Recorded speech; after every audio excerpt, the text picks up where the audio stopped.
All right. Well, happy Valentine's Day, everyone.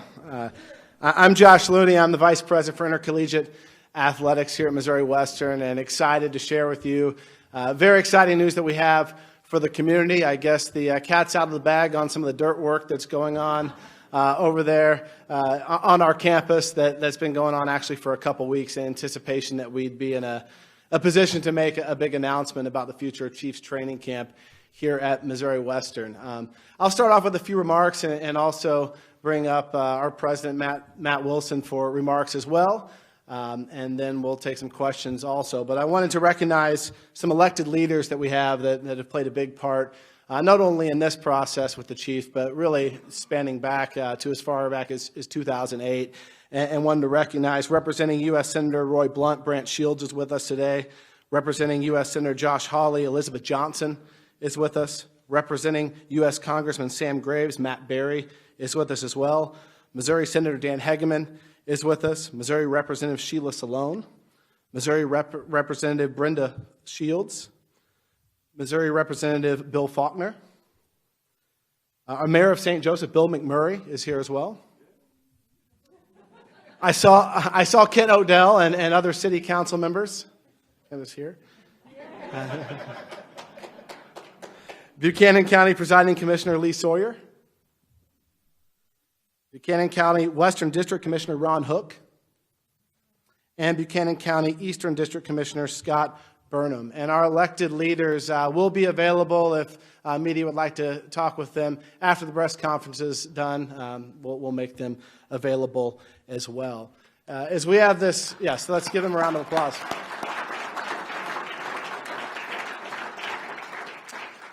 As we announced the return of Chiefs training camp to St. Joseph, it was very important for us as we started this process with the Chiefs to secure a multi-year commitment to this city, this county, and the university. And so the terms of our new agreement will take us through the 2022 training camp. That's 3 years with club options for the Chiefs to return in years 4 and 5. So really what we're looking at is a potential 5-year extension of the Kansas City Chiefs right here in St. Joseph.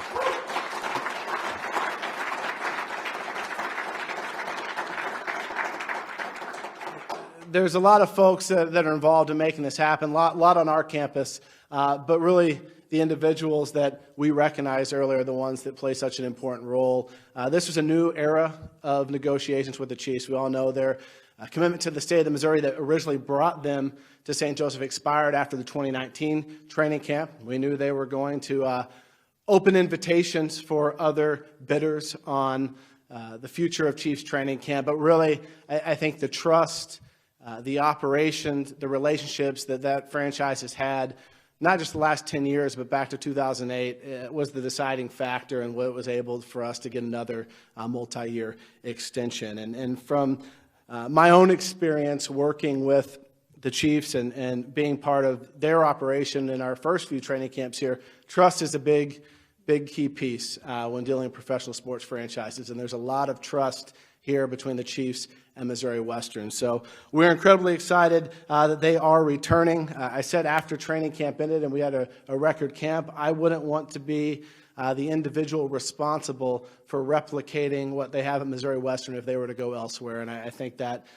stands true, and there's a lot of individuals over the last decade who have helped that. So we're preparing for a new normal and record-setting crowds that we expect will continue and even eclipsing our last training camp. But before we get into some details and answer questions, I want to introduce the president of Missouri Western State University, Matthew Wilson.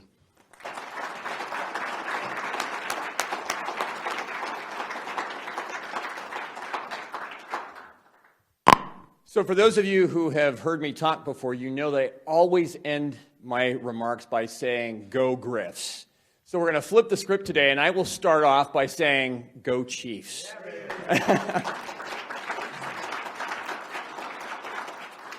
But it's really an exciting day here in St. Joseph. I can't think of a better Valentine's Day gift to the entire community. And, you know, I'm relatively new here. I came in July, and it was interesting as I was being interviewed for the presidency, everybody was talking about Chiefs camp.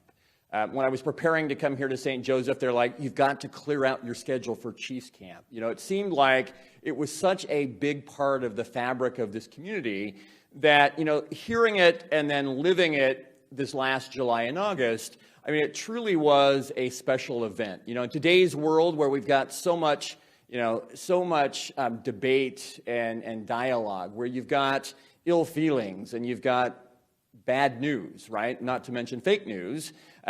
We talk about coming together and building bridges, and we talk about unity. And really, that's what the Chiefs do.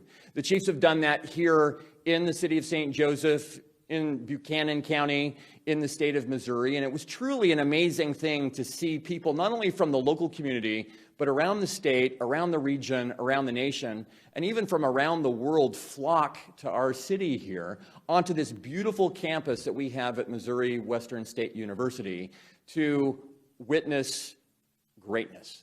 And as we talk about trust, I want to talk about excellence, because one of the things that I have discovered since coming here is true excellence.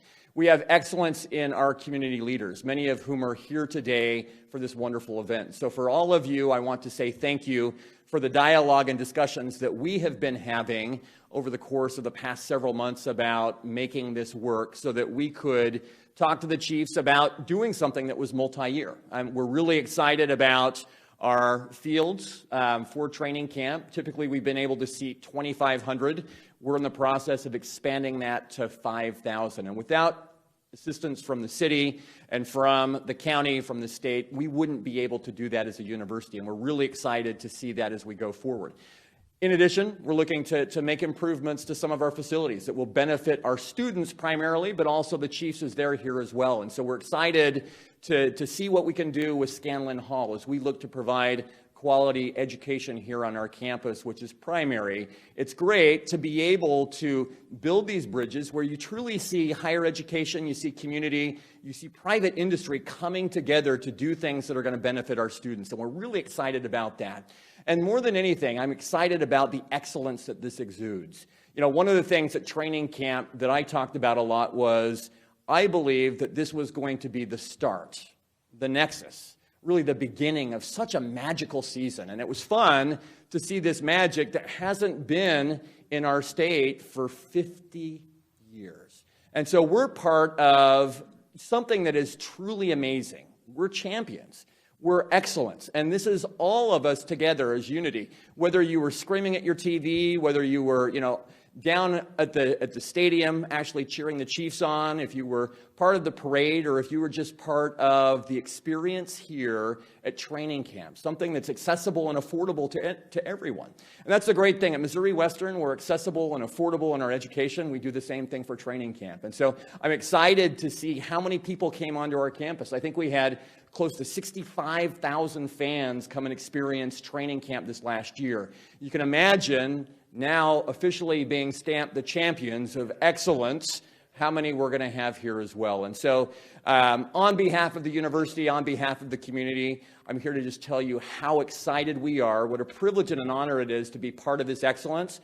And to the team members here at Missouri Western that make this possible, kudos and hats off to them. Josh alluded to it, but I'm the newbie. You've got people like Josh Looney, and you've got our facilities crew that they work tirelessly. Our police force, our security folks, the folks here on our campus on the communication side, everyone who sacrifices to make this possible. It truly is Missouri Western's way of giving back. It's our service to the community to make sure that what we're doing is full of excellence and making sure that we all collectively succeed together. So thank you. And I can't help but say it. You knew it was coming. Go Griffs. I'll also say go Chiefs, but we would like to open it up to questions at this point in time.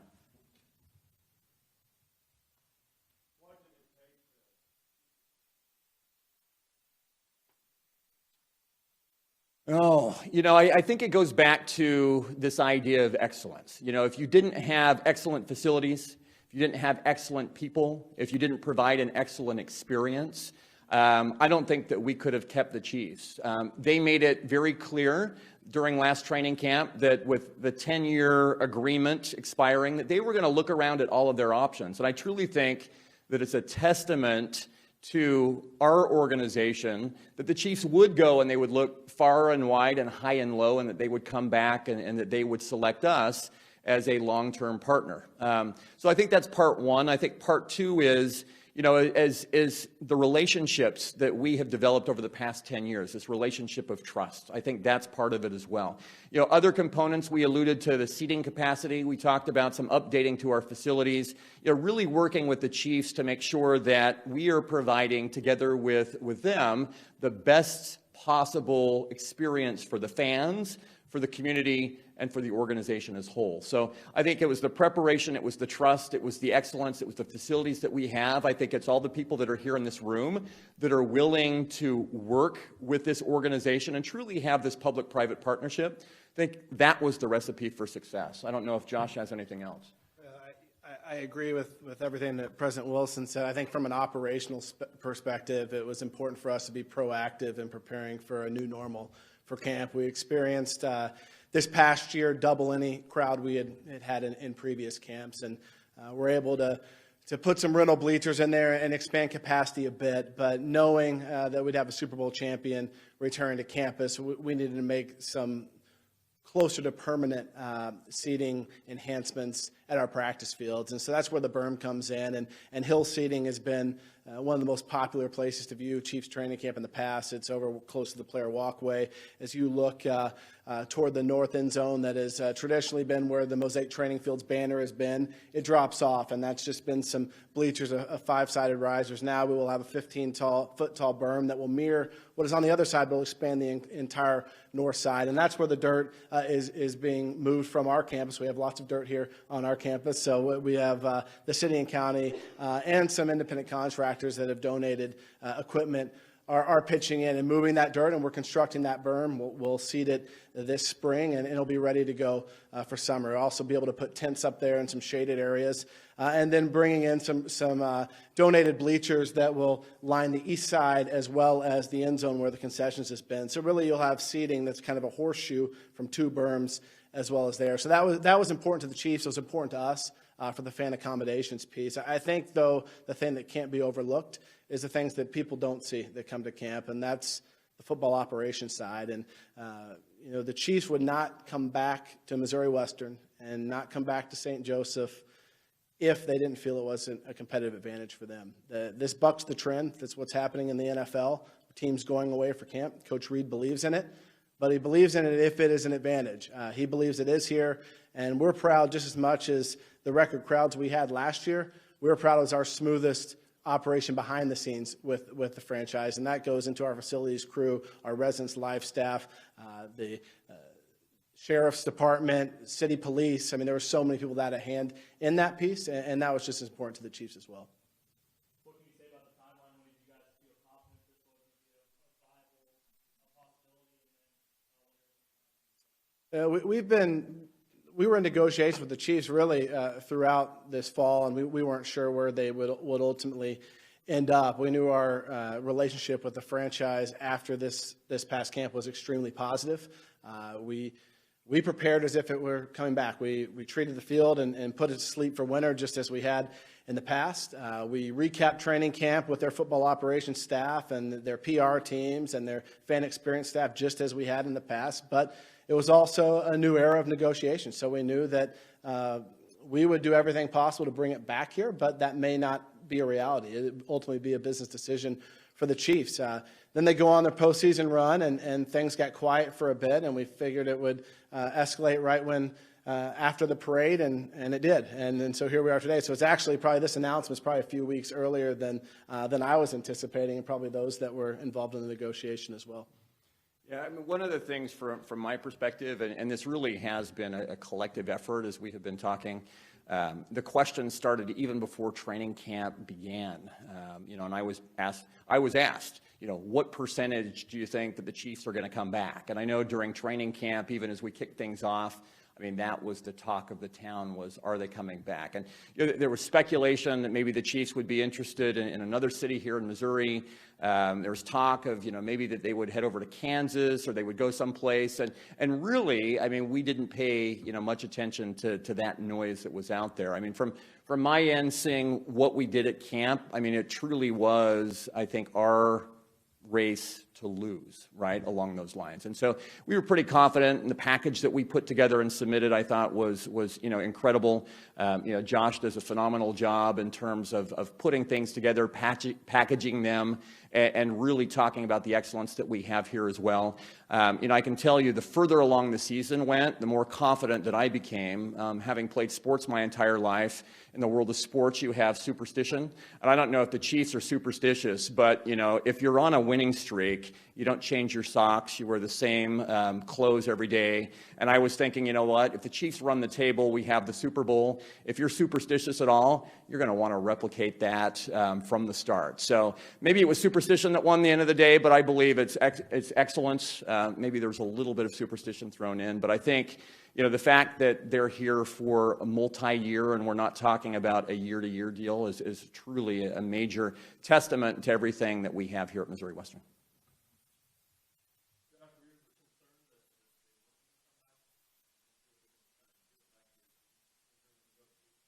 I think we knew this would be the scenario going in, and that all options would be on the table after 10 years. We were confident in the past series of one-year club options that those would get extended. And so technically we've been without a contract since, I guess, after the 2017 camp. That was the last time that we were on a conclusion of a multi-year contract. And the Chiefs have been very forthright with that. Hey, after the 10 years, we plan to pause, just like any good business model, and see what's out there, and then decide. And had camp not gone so smooth operationally from folks like Mike Holleran and others that are in the weeds with their football operations staff, might have been a little bit worried. But I knew that we concluded 2019 with putting our best foot forward, and really that's been St. Joseph and Missouri Western since 2010 when it got here. The camp looks different than it did in 2010. I remember going there as wood chips down, and if it rained, it would get muddy. And the fields have been changed over after 5 years of camp, so it's continued to see enhancements. And I think we're just in that new normal and a new wave of what's to come. Absolutely. I think that was the biggest thing on our side, was to make sure that this community and the commitment and the hard work that goes into it, that it was multi-year and we weren't facing annually the same conversations, the same unrest, unknown, anxiety, whatever it may be, that we knew that the people that came together that would have multi-year commitment, and all the people that will be coming in to see what we have to offer in St. Joseph and Buchanan County.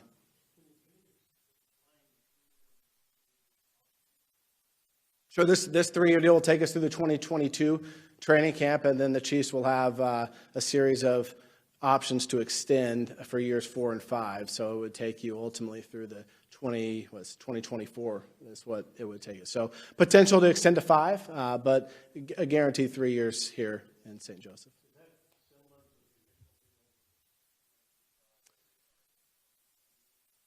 Yeah, the original deal, under my recollection, was 5 years, and then it went to 3 in a series of 1-year options.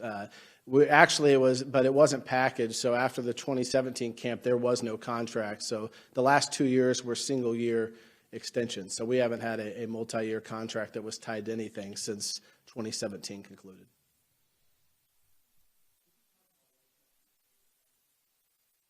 Well, yeah, I think our elected leaders here would love to mention that, but I just think from my perspective, the eyeball test is this year unbelievable. You saw red all over the city, the red rally that downtown that kicked things off. Our restaurants were packed for those lunch crowds. You saw the hotels packed this year as well, and that red didn't stop. It stayed through St. Joseph throughout the season, and now you're probably seeing just as much, if not more, after they've been Super Bowl champions. But it's an awesome opportunity for our community to showcase what it has to offer, to bring people to our campus.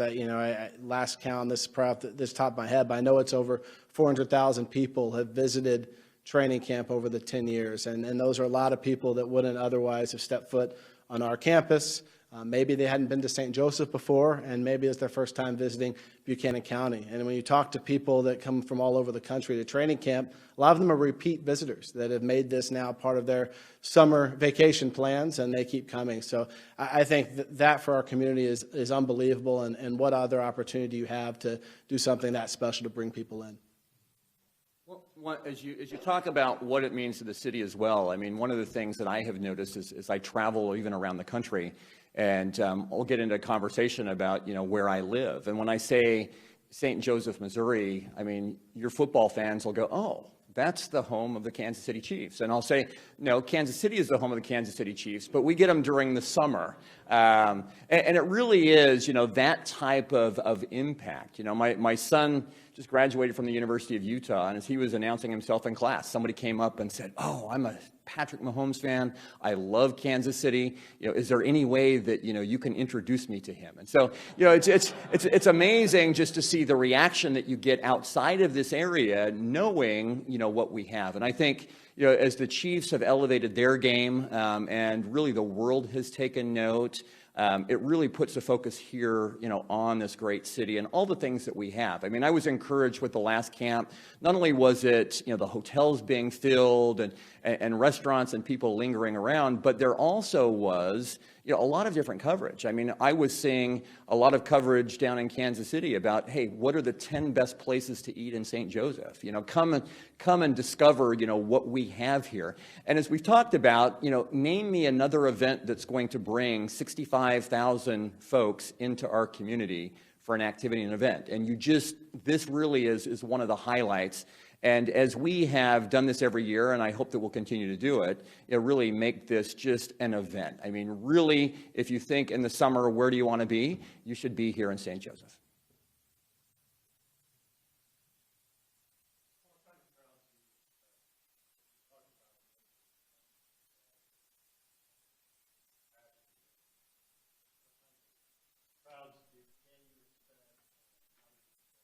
We're prepared for larger crowds than we experienced last year, which was the largest we'd ever had ×2. And I think as we were leading up to camp last year, there was a lot of excitement. And people say, well, you're going to double the capacity. And internally, I said, wow, if we double capacity, that'll be incredible for attendance. But I don't think we'll quite get that. Maybe we'll get close to double. And sure enough, we shot past that. So I'd expect whatever records was set last year, so long as the sun is shining, those should be shattered at this camp, as well as future years. We're in a window with this team and this franchise where the excitement is going to be at all-time high levels, obviously coming into 2020, but I think they're in position where you look at 21 and 22, and there'll be excitement around the franchise as well. And that's been the biggest piece for us from a fan experience, and our work's not done. We'll already get started planning on concessions and parking and just the operations, the nitty-gritty that goes into it to deliver a great experience for the people that visit our community. Okay. Well, thank you all for coming and sharing this exciting day with us. Really appreciate it. Thank you.